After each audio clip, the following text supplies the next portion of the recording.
si el riesgo país hay que esperar un acuerdo con el fondo para que baje. No hay manera, sino. No, también está Eh, la apertura del cepo, porque o sea, bajo el esquema actual de la dinámica de las reservas, no mm, se explica cómo se pagan los bonos. Ya sé que el próximo vencimiento con un repo, porque bueno, te ganás 6 meses nomás, pero no puedes pagar con repo toda la deuda. Sacando ese primer vencimiento, bajo el esquema actual, no se explica cómo se pagan los bonos, por eso el riesgo país en 1600. Pero si tenemos por delante un cambio de política cambiaria, entonces del otro lado del cepo habría otra ecuación que, y ahí tendríamos la chance por lo menos de ver si esa nueva ecuación permite la acumulación de reservas. Si no, vamos en el horno, enteros en el horno, digamos, pero me parece que queda esa incógnita, esa gran X que es la salida del cepo y cómo va a ser la dinámica de reservas posterior a eso. Lo que pasa es que si esa salida del cepo es unificando hacia abajo como quiere el gobierno, no vas a acumular reservas tampoco. claro. Sí, sí, sí, sí. Sí, ahí ¿Qué decía vos? obviamente Sí. lo clave es, o sea, vos decís, bueno, abren el cepo, o sea, creo que entiende eso, ¿no? El cepo es driver de, creo, de varias cosas, ¿no? Es decir, para que crezca más la economía hay que abrir el cepo, para que baje el riesgo país hay que abrir el cepo, o sea, pasa por todos lados y creo que es el nudo de todo esto es eso. Pero bueno, lo que decía Martín, o sea, vos abrís el cepo, la idea es que sean más los dólares financieros que vienen a Argentina que lo que se van, porque si vos abrís y es al revés, se quieren ir todo, ahí estamos en problema. Pero hoy Argentina no tiene nada, no le ingresan dólares de ningún lado de financieros. O sea, eso está cerrado. O sea, con que entre un poquito, podés llegar a compensar algo de lo que se te puede, de los que pueden ir a dolarizar en la apertura que no podían salir. Pero la idea es que, bueno, que entren mucho más de lo que se vayan, obviamente, no. Esa es la idea. No, nadie imagina el aluvión que tuvo Macri, eso, olvídate, porque Macri arrancó con un déficit fiscal enorme, necesitaba un montón de dólares de deuda, eso no va a estar el contrapeso del otro lado de toda esa expectativa. Va a haber algo, o sea, pero nadie imagina eso, pero obviamente tiene que ser más los que quieran entrar, ¿no? De los que quieran salir para que no sea algo disruptivo, ¿no? ¿Y esto, camarada, qué es? ¿Los No, eso es lo de los vencimientos? pagos que ya lo Lo que mencionaba. hablábamos antes. Sí, yo tenía Entonces, eso. vos te dabas 1924, yo tengo 2500. ¿Será que? Claro, vos tenés agosto, yo tenía Claro. segundo semestre. Ah, está. O sea que esto es lo que hay que pagar. Yo Sí. tenía, claro, de julio hasta Navidad tenía yo. Y Ya vos tenías acá, algunos, sí. Ya por eso. Esto es lo lo corrí. que, y bueno, esto es el segundo renglón, lo de los organismos, es lo que Sí, se está negociando hoy, porque el gobierno no quiere pagar, según, digamos, entre agosto y diciembre, no sé qué pasó en julio, si ya se pagó o no, pero refirámonos a esto, son 1.924 millones de dólares que sí. obviamente quieren refinanciar. Ahora es de loco, ¿no? Que estén pagándole cash a los organismos internacionales, un gobierno que hace todos los deberes. Sí, sí, ahí ya la exigencia. Sí. Hemos tenido rollover Y con claro, sin cumplir porque si nada. vos decís, no, si vos decís es un gobierno que se está peleando con el fondo, es un gobierno que le está diciendo, amenazando con no pagar, con salirse, no sé, con caer en default con el fondo, y decís, bueno, está bien. Pero es un gobierno Sí, no. que está haciendo un ajuste más grande y saca pecho, mirá ahí con eso, ¿no? Que lo Sí, que le está pidiendo el FMI, al final terminás pagándole tanto al fondo como a los organismos todo el vencimiento y las reservas, como vos mostrabas antes, están sí, negativos 6.000 palos. sí. Y esto que está acá, queda lo mismo, ¿no? Sí, no, eso es lo Es lo mismo. mismo. Sí, lo mismo. Y me quedaba este gráfico. No, eso más. No sé por qué querés, No, era más del cambiamos de tema. contexto. No, del contexto que tuvimos, ¿no? O sea, toda la dinámica que nosotros vimos de los dólares financieros con bastante presión alcista, tuvo también en sintonía con lo que pasó en la región. O sea, Brasil también depreció su moneda, el peso mexicano, para poner dos. Después bajaron, ¿no? Y ahora empezaron a subir de nuevo. Entonces, bueno, nos complica un poco el panorama eso. El contexto externo está un poco, no solo en moneda, ¿no? Con respecto a al, al real y el peso mexicano, sino también en términos, yo no te pasé el gráfico, pero en términos de commodity, la soja está en nivel histórico bajísimo. Y bueno, eso nos impacta, ¿no? Nosotros es la principal exportación y bueno, no estás en el mínimo, pero bueno, tenés un precio que nada que ver a los últimos 2 o 3 años, ¿no? Así que eso Claro, nos claro. impacta también. Sí, sí, y esto sí, me estaba fijando recién que el dólar en Brasil 5,66, está prácticamente igual que ayer, pero es un numerito, Mm, nada, que se quedó ahí en un sí, nivel, sí. digamos, que hace pensar que la devaluación en Brasil fue, digamos, ya está, fue concretada, digamos, si uno Sí, compara sí, con lo que existía, subió de 5,40 a 5,70, ¿no? sí, sí. Sí, Pues calculé va, ahí, está en el ya gráfico, empezó en estaba 480, 4,90, sí, claro. 480 estaba a fin del año pasado, y bueno, ahí tuvimos una dinámica muy, muy fuerte, ¿no? De Brasil. Y Así que sí, bueno, yo si me, parece que hoy, se hoy, estabiliza ahí o si sigue subiendo, o sea, no, eso nos complica, ¿sí? claro, claro, y fíjate acá está el gráfico, ¿no? Estaba, ¿cuál es la azul? La línea azul arrancó, claro, se mantuvo ahí menos de 5. Sí. ¿Hasta cuándo tuvo menos de 5? Hasta abril, ¿no? Sí, sí, pues, coincide más o menos con el movimiento, ¿no? Con un poco lo que tuvimos nosotros. Lo que pasa es que bueno, nosotros amplificamos todo, obviamente, al tener mayor nominalidad por la inflación y todo, bueno, no es, no es lineal, pero la tendencia yo creo que es clave, ¿no? O sea, cuando ellos tuvieron una tendencia alcista, nosotros también tuvimos presión en el contado con liqui, ¿no? Así que hay Sí, que sí, seguir sí, también sí. eso. No, el tema, digo, esto que estamos viendo, esta dinámica donde de repente aparece una mayor presión externa sobre nuestra brecha, ya tenés una brecha que también se quedó más elevada de lo que teníamos. Está bien, está en el 50%, está rondando eso, está más alta de lo que teníamos en abril, con nuestros propios problemas, como vos decís, que se amplifican los inconvenientes acá, tenés una brecha más arriba, tenés reservas más abajo, ¿no? Menos 6.000 Sí, millones, vencimientos, incluso con organismos que todavía no definiste cómo lo vas a hacer, digamos, un mercado que te duda, que te mete ruido también, por eso el riesgo 1.595 en este momento.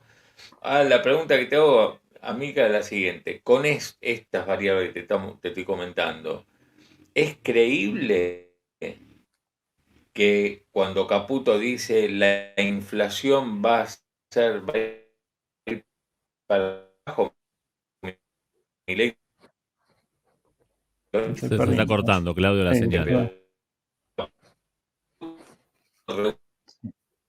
Esperemos a que le vuelva. A ver. Se termina de caer o regresa. estamos.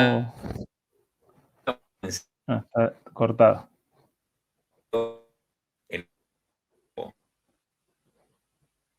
A ver si recompone.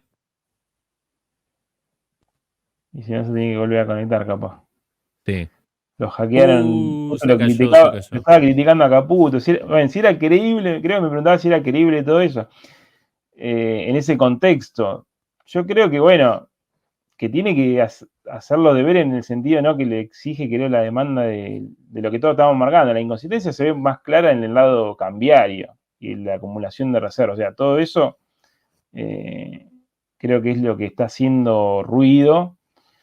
Y después el sendero de desinflación, un poco el gobierno está haciendo todo para que le dé, pero bueno, con todas esas también, esas pequeñas retoques de cambio de precio relativo que lo postergás, que lo corres un poquito, iba a subir la nafta, lo corriste, transporte pasó lo mismo. O sea, hay mucho precio que avanzó mucho respecto a la foto de diciembre del año pasado, pero está claro que hay mucha inflación que se puede soltar y por eso es lo que tiene, o sea, no tiene mucho sentido no obsesionarte con la desinflación si después decís, bueno, estás metiendo algo abajo de la alfombra que en algún momento va a emerger, o sea, a la corta, a la larga. Creo que el gobierno eso, priorizó la desinflación y va a tener cuando libere el cepo otro fogonazo inflacionario, pero quiere hacerlo en una sola vez, ¿no? Que con el salto de convergencia suelte esa inflación y diga, bueno, ya está. Esto que hay de inflación es porque, bueno, liberamos el cepo, todos somos conscientes que había algo que ajustar y listo, pero no que sea la mala noticia todos los meses, dice, che, va subiendo la inflación, está subiendo, y después dice, encima tenés que liberar el cepo y hay más dudas. Pero entiendo que al cambiar la prioridad, el gobierno dejó más inflación para adelante. Pero bueno, creo que era la pregunta de Claudio, de lo que no entendí. O sea, ¿vos crees que en el escenario base del gobierno hay un salto cambiario con la unificación? Porque ellos dicen que no, o tratan de deslizar que no va a haber salto cambiario. Por eso es que vendan ahora los dólares, liquiden ahora los granos, bajen ahora los márgenes. El tema es que esa película, si tenías las condiciones en el Banco Central, habías limpiado el Banco Central y demás, en abril y la brecha estaba como estaba, era un poco más creíble, pero ya el mercado ya estaba en un escalón más arriba. Inevitablemente tenés que correrlo más de ese 17,5%. Bueno, ¿cuánto más? ¿Hasta 30? ¿Hasta 35? Bueno, eso es lo que se tiene que definir. Y bueno, también más que nada el régimen. O sea, yo creo que ahora con las condiciones que están, es claro que no podés hacerlo sin un salto cambiario. O sea, algo tenés que correrlo más de ese 17,5. Es casi inevitable, ¿no? Pero bueno, es como verlo del lado positivo y negativo. O sea, yo creo que, como hablábamos, en precio ya está ese 17,5, porque decíamos cuánto está el dólar importador, más todo lo que se pagó con CCL, cuánto está el dólar exportador.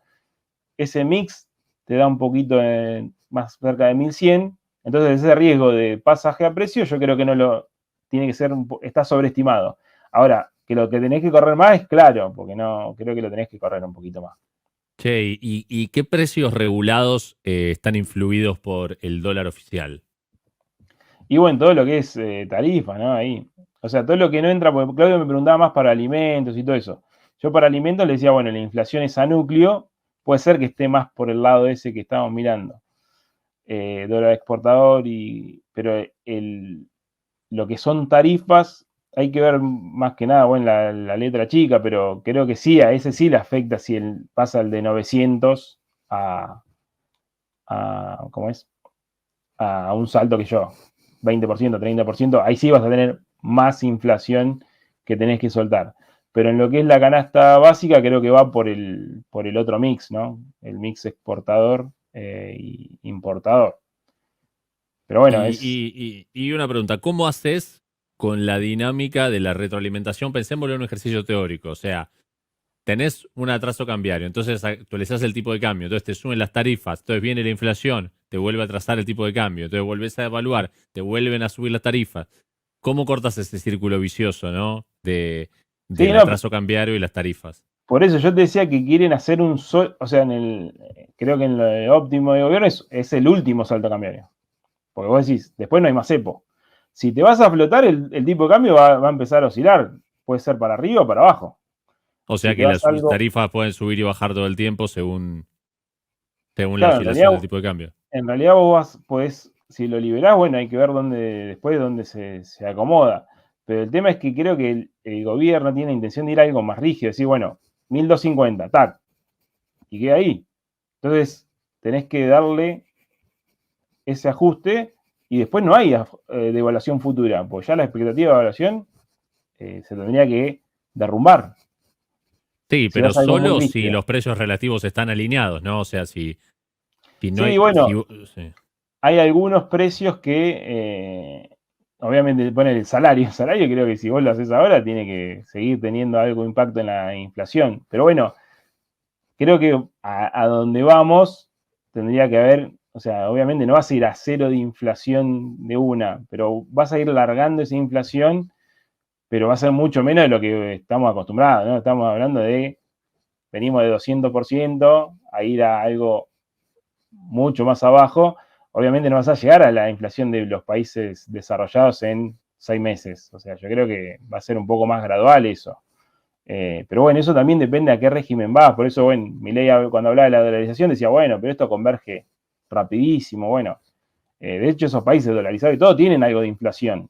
Poco, capaz un poquito más que los desarrollados. Pero me refiero a que tengas una inflación mucho más baja de lo que estamos acostumbrados a eso. Claro, vos lo escuchaste a Milei un par de veces que dijo, está contando la secuencia de la apertura del cepo y en un momento dice, y ahí podríamos ir a un tipo de cambio fijo o flotante. Sí, ¿Cómo fijo? ¿Cómo? no, y Ahí volvió. Cómo me serrucharon, Estuvimos acá cerruchándote a full mientras no estabas. Pero, está con antes que ¿me contestó o no me contestó lo que yo Sí, preguntaba? Te contestó. lo que entendí te pero- contesté, no sé si era la pregunta, pero... Lo de la inflación. Sí, si era creíble, Oh. etcétera. Oh, Sí. después voy a tener que ver el on demand entonces. el Hablamos replay. eso y yo recién le pregunté Sí. sobre lo que Milei dijo de la posibilidad de tipo de cambio fijo dentro de la hoja de ruta bastante, que le faltan varias páginas, ¿no? Pero las hojas de ruta que tenemos del libro incompleto, Milei mostró una hoja que dice tipo de cambio fijo. En el libro, dónde lo metemos eso? O sea, si justamente eh, es tan controversial el tema del tipo de cambio y cuál tiene que ser, cuál puede ser, y tipo de cambio fijo sería, no sé, ¿cómo entra? ¿Qué condiciones habría que haber para eso? Una avalancha de dólares no creo que tengamos, como el Y Banco Central de además, Brasil, digamos.